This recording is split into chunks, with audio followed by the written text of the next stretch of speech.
तो मूवी का स्टार्ट घने जंगलों से होता है, जहाँ एक बूढ़ी औरत विलियम विलियम चिल्ला रही थी, ऐसे जैसे वो किसी को ढूंढ रही हो। और फिर अचानक उसकी नजर एक जगह रुक जाती है। खुद भी वो सहम गई सामने नजर आने वाले मंजर की वजह से। वहाँ किसी इंसान किसी जिस्म वाला भेड़िया एक इंसान को खा रहा था, और आज पूरे चांद की रात भी थी। फिर सीन कट होकर प्रेजेंट टाइम में हम विलो नामी छोटी बच्ची को देखते हैं, जो अपनी फैमिली के साथ शहर से दूर जंगल में बने एक घर में रहती है। उसका घर वाले सब अजीब थे। उसके घर में क्या चलता था उसे कभी मालूम नहीं हो सका। इसलिए आज हर चीज का पता चलाने के लिए वो अपने मॉम डैड का पीछा करती है, जो एक जानवर को गाड़ी में डालकर जंगल की तरफ निकले थे। इससे पहले कि वो कुछ देख पाती, अचानक उसके ग्रैंडपा वहाँ आकर उसे वहाँ से ले जाते हैं, ये कहते हुए कि रात होने वाली है, जंगल में खतरा बढ़ने वाला है। अगली सुबह जब उसकी मॉम घर आई तो वो सही से चल भी नहीं पा रही थी, और उसके डैड की हालत तो इतनी खराब थी कि उसकी मॉम और ग्रैंडपा सहारा देते हुए उसे रूम में लेकर जाते हैं। और ग्रैंडपा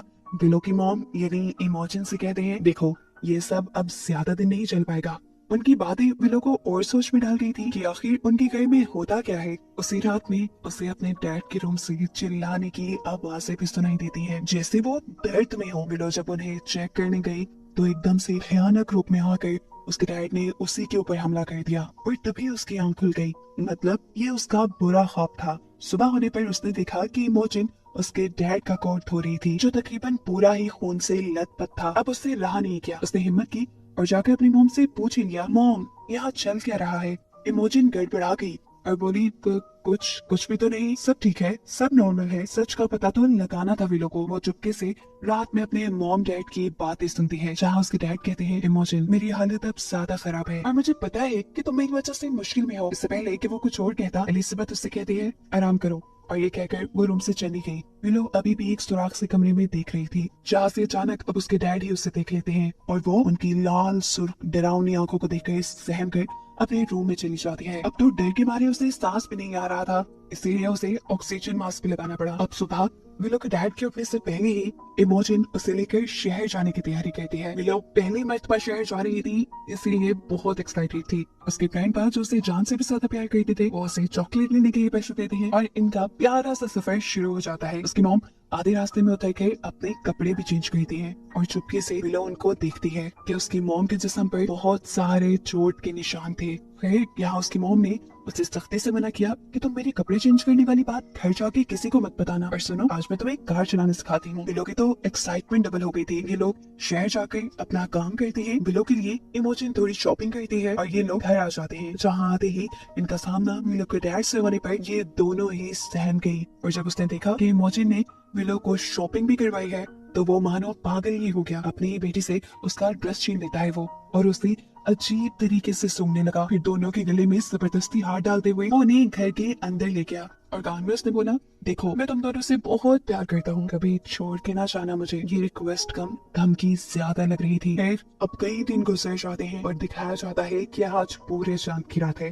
रात होने से पहले ही इमोजन अपने गाड़ी के अंदर एक जानवर पैक करती है, और विलो के डैड को लेकर जंगल के लिए निकल जाती है। वो कहाँ जाते थे, आज रात वो क्या करते थे, विलो भी जानना चाहती थी। विलो भी उनका पीछा करने का फैसला करती है। वो दिखती है कि इमोजन उसके डैड को लेकर एक गुहार के अंदर चली गई, जहाँ जाकर उन्होंने उसके डैड को जंजीरों से बांध दिया। इसके बाद इमोजन जो अपने साथ जानवर लेके आई थी, उसे भी उस केव के अंदर छोड़ देती है, और फिर केव के बाहर लगा हुआ एक बड़ा सा लोहे का दरवाजा बंद करके वो अपनी गाड़ी की तरफ बढ़ जाती है। मॉम के यहाँ से निकलते ही विलो जल्दी से उस दरवाजे में बने हुए गैप के जरिए उस केव के अंदर चली जाती है, अपने डैड को देखने के लिए कि आखिर उसके डैड को होगा क्या। पता चलता है कि उसे अंदर जाते हुए इमोजन ने भी देख लिया था। वो चिल्लाती रह गई, विलो अंदर नहीं जाओ, अंदर खतरा है। लेकिन विलो ने एक नहीं सुनी।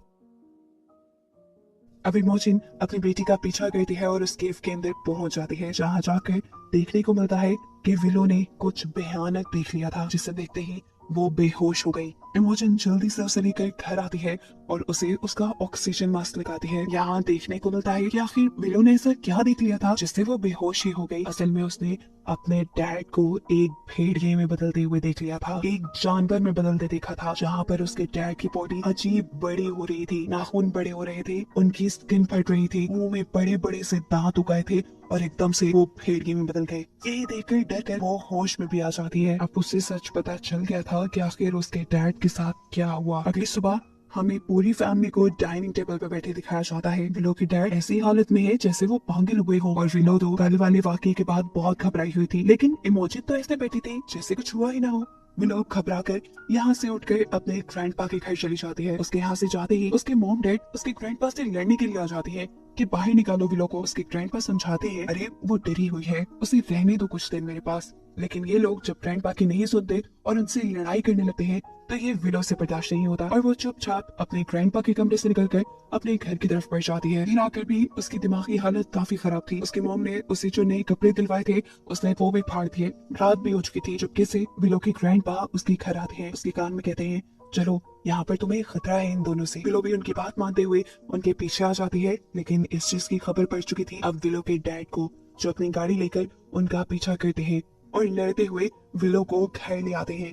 अब तो इमोजिन को भी लग रहा था कि उसके डैड ने उसकी बेटी को किडनैप किया। इससे गुस्से में वो अपने डैड से कहती है, बस अब आप कभी मेरे घर नहीं आएंगे। उसने तो ये कहकर अपने कमरे का दरवाजा बंद कर दिया। लेकिन अब विलो और भी ज्यादा उदास हो गई क्योंकि उसके ग्रैंड भाई तो थे जो उसे अच्छी तरह समझते थे। उसका मूड ठीक करने के लिए अब उसके डैड उसे लेकर जाते हैं उसी केव में जहाँ पर विलो ने उसे भेड़िया बनते हुए देखा था। इस केव में आकर वो घबरा गई। उसे लग रहा था कि उसके डैड उसे नुकसान पहुंचाएंगे, लेकिन ऐसा नहीं था। उसके डैड बस उसे अपनी जिंदगी का बहुत बड़ा सच बताने आए थे। वो एक कहानी सुनाते हैं अपनी ग्रैंडपा की, जो एक बहुत ही अच्छे इंसान थे, लेकिन हर बड़े चांद की रात में पता नहीं उन्हें क्या हो जाता था। वो सब कुछ छोड़ छाड़ कर जंगल में चले जाते थे। असल में वो एक वेयरवुल्फ थे। हर बड़े चांद की रात को वो एक भेड़िए में बदल जाते थे।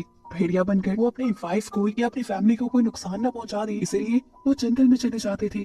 और ये बात उनकी वाइफ यानी मेरी ग्रैंड माँ को भी नहीं पता थी। एक दिन मेरी ग्रैंड माँ ने डिसाइड किया, आज तो मैं जाकर देखूंगी कि आखिर वो जाते कहाँ हैं। ग्रैंड माँ ने उनका पीछा किया और जंगल में आ गई। ग्रैंड माँ ने उनका भयानक रूप भी देख लिया और फिर वो बेहोश हो गई। चांदनी रात खत्म होने पर सुबह में जब ग्रैंडपा को होश आया तो उन्होंने देखा कि अपने वुल्फ वाले यानी भेड़िए वाली शक्ल में उन्होंने अपनी वाइफ को ही मार डाला था। और इस चीज से वो बहुत ज्यादा दुखी हुए थे। ये वही सीन था जिसे हमने मूवी के स्टार्ट में देखा कि एक ओल्ड लेडी विलियम विलियम चिल्लाते हुए जंगल की तरफ आई थी। असल में वही उस लड़की की ग्रैंड मॉम थी। सीन्स दोबारा प्रेजेंट में शिफ्ट होते हैं और विलो के डैड उससे बताते हैं कि मैं भी अपने ग्रैंडपा की तरह ही एक वेयरवुल्फ हूँ। ये कहते हुए वो बहुत ज्यादा इमोशनल हो गया था। विलो उसे दुखी नहीं देख पाती और जाकर उसके गले लग जाती है। ये लोग हंसी खुशी घर वापस आते हैं जहाँ पर इमोजिन यानी विलो की मॉम भी उसे खुश देखकर बहुत खुश थी। इमोजिन भी इनकी मस्ती में इनके साथ मिल जाती है। ये तीनों बेड पर लेट जाती है जहाँ पर इमोजिन अपने हस्बैंड से कहती है,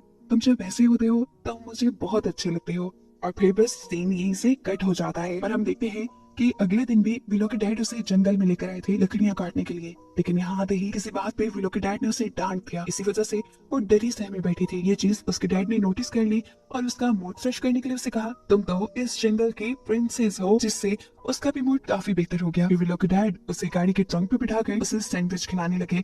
वो उसके लिए कुछ और भी लेकर आए थे जिसे लेने के लिए जब वो कार के फ्रंट पे गए तो वहाँ बदकिस्मती से उसे मिल गई इमोजिन की वही ड्रेस जिसे वो पहनकर शहर जाती थी।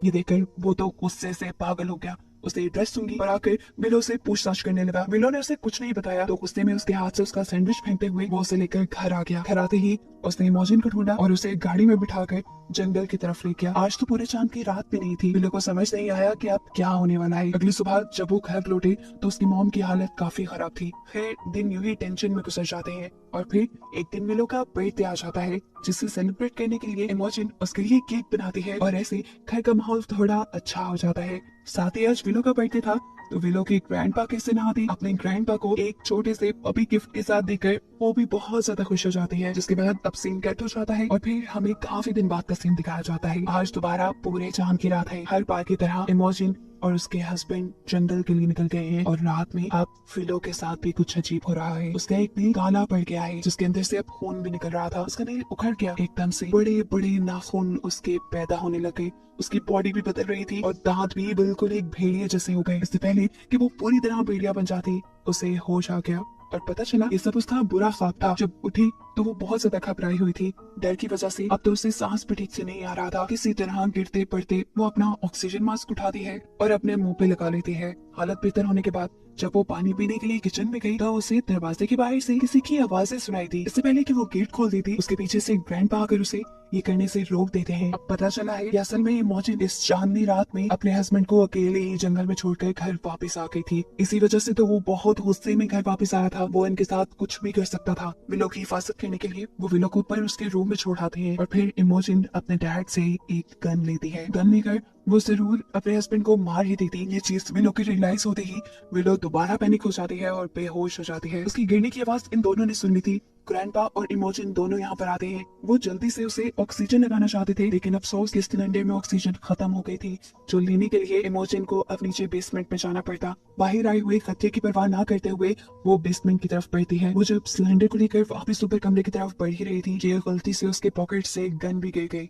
बाहर अभी भी इमोजिन का हस्बैंड जोर जोर से दरवाजा नॉक कर रहा था। उससे में तंग आकर इमोजिन जोर से चिल्लाती है और कहती है, बस भी करता हूँ, चले जाओ यहाँ से। ऊपर विलो की सांस भी रुक रही थी। ग्रैंडपा इमोजिन को आवाज देते हैं और वो सब कुछ छोड़ छाड़ कर अब ऑक्सीजन सिलेंडर लेकर ऊपर आ जाती है। ये लोग विलो को ऑक्सीजन लगाते हैं और तभी इन्हें फील होता है कि अब नीचे इनके घर में कोई घुस आया है। कोई कौन? विलो के डैड ही होंगे ये। इमोजिन गन के साथ नीचे बढ़ना चाहती थी, लेकिन तब उसे रियलाइज हुआ कि गन तो उसने कहीं खो दी। तब ग्रैंडपा अकेले ही नीचे जाने का फैसला करते हैं, जबकि इमोजिन विलो को लेकर एक कबर्ड के अंदर छुप जाती है। ग्रैंडपा जैसे ही नीचे आए तो वो लड़का बहुत ही ज्यादा गुस्से में था। उसने दोनों हाथों से ग्रैंडपा को उठाकर उछाला और ग्रैंडपा जाके एक दीवार में लगे हुए सींग वाली हैंगिंग्स पे लग गए। वो सींग पूरी तरह ग्रैंडपा की जिस्म के अंदर स्टैब हो गए। ये करने के बाद अब वो गुस्से में ऊपर गया इमोजिन को ढूंढने के लिए, जो कबर्ड में छुपी हुई थी। विलो को भी ठीक उसी टाइम होश आया। इससे पहले कि वो डर से चिल्ला देती, इमोजिन उसके मुंह पे हाथ रख लेती है। वो बहुत ही ज्यादा डरी हुई थी कि कहीं उसका हस्बैंड उसे देख ना ले, लेकिन वो यहाँ पे किसी को ना पाकर इस कमरे से चला गया और मौके का फायदा उठाते हुए ये भी कमरे से निकल गई। अब जल्दी से इमोजिन विलो को गाड़ी में बिठाती है और उसे कहती है, अगर 2 मिनट तक मैं ना आई तो तुम ये गाड़ी लेकर यहाँ से भाग जाना और जब तक सूरज ना उगे तब तक इस गाड़ी को चलाते रहना। मैं तुम्हारे ग्रैंडपा को लेकर आती हूँ। या इमोजिन जल्दी से घर आती है और अपने डैड को उन सींगों के ऊपर से उतारती है। वो बहुत ज्यादा दर्द तकलीफ में थे। बहुत मुश्किलों से वो उन्हें लेकर बेसमेंट तक आई। वो इससे पहले कि यहाँ से निकल जाते इन्हें ऊपर किसी की आहट महसूस होती है। मतलब ये कि इमोजिन का हस्बैंड अभी गया नहीं था, वो इन्हें यही कहीं ढूंढ रहा था, ठीक बेसमेंट के ऊपर। ये लोग बिल्कुल चोर नहीं कर रहे थे, लेकिन गलती से यहाँ पर इमोजिन का हाथ आ गया एक ट्रैप के अंदर और उसने जोर से चीख मारी। उसके चीखने से उसके हस्बैंड को उनकी लोकेशन का पता चल गया और वो फिर फ्लोर को तोड़ते हुए ही बेसमेंट में आने लगा। इससे पहले कि वो फ्लोर को तोड़कर बेसमेंट में पहुंच जाता, ये लोग तेजी से इस बेसमेंट से बाहर निकलने की कोशिश करते हैं, लेकिन बेसमेंट के आगे एक जेल की तरह का गेट लगा हुआ था जो इनसे खुल नहीं रहा था। बाहर ये लोग जो इनका इंतजार कर रही थी वो होशियारी दिखाती है और कार के साथ लगे हुए हुक को उस गेट के अंदर फंसाकर फौरन कार चला देती है, जिससे वो गेट खुल जाता है। इमोजिन जल्दी से अपने डैड को उठाकर इस कार में बिठाती है। अभी तीनों यहाँ से भागने ही वाले थे, लेकिन गाड़ी स्टार्ट होने का नाम ही नहीं ले रही थी। तब इमोजिन के डैड यानी ग्रैंडपा नीचे उतरते हैं और इमोजिन से कहते हैं, तुम विलो को लेकर सेफली यहाँ से जाओ, मैं यहाँ सबको संभालता हूँ। तब वक्त नहीं है। ये दोनों कार से उतरकर जंगलों की तरफ भागने लगी थी। तभी अचानक किसी ने पीछे से विलो को उठा लिया। ये कोई और नहीं, उसके डैड ही थे जो जंगल में छुपे हुए उनका इंतजार कर रहे थे। वो उसे अपनी केव के अंदर ले गए और इमोजिन घबरा गई कि पता नहीं अब उसके बेटे के साथ क्या हो जाएगा। इमोजिन चीखते हुए उसके पीछे आती है और अब पहली मर्तबा हम विलो के डैड को एक भेड़िए की शक्ल में देखते हैं। उसकी गोद में विलो थी जो बेहोश हो चुकी थी, पैनिक हो गए। अपनी बेटी को बचाने के लिए जहाँ पर इमोजिन होशियारी दिखाती है और लड़ने के बजाय प्यार का हथियार इस्तेमाल करती है। वो उस भेड़िए का मुंह पकड़ के कहती है, सुनो, देखो, हम तुम्हारी फैमिली हैं और हम तुमसे बहुत प्यार करते हैं।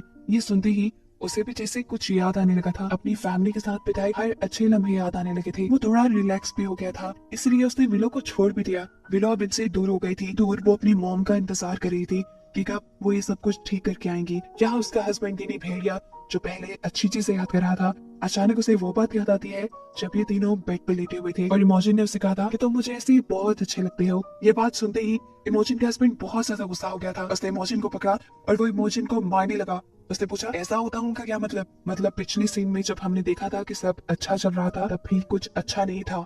यही चीज अभी भी उसे याद आ जाती है और इसी चीज का गुस्सा वो इमोजिन पे निकालने ही वाला था कि यहाँ विलो के पाँव के जरिए एक लैंप नीचे गिर गया और वहाँ आग लग गई। इस टाइम विलो ने अपने मुंह पे ऑक्सीजन लगाई हुई थी। इस आग को देखकर विलो को अपनी मॉम को बचाने का एक आइडिया आता है।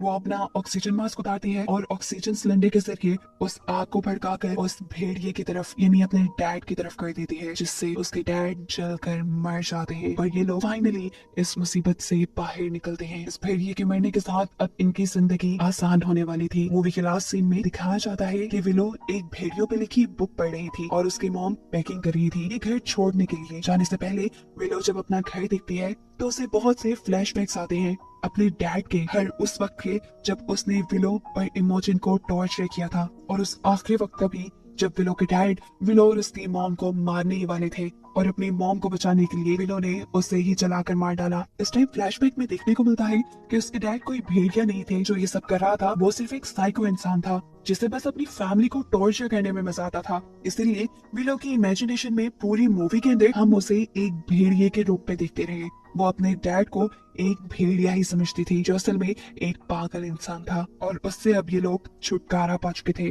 और अपनी नई जिंदगी शुरू करने वाले थे, जिन्हें दिखाते हुए ये कहानी यही खत्म हो जाती है।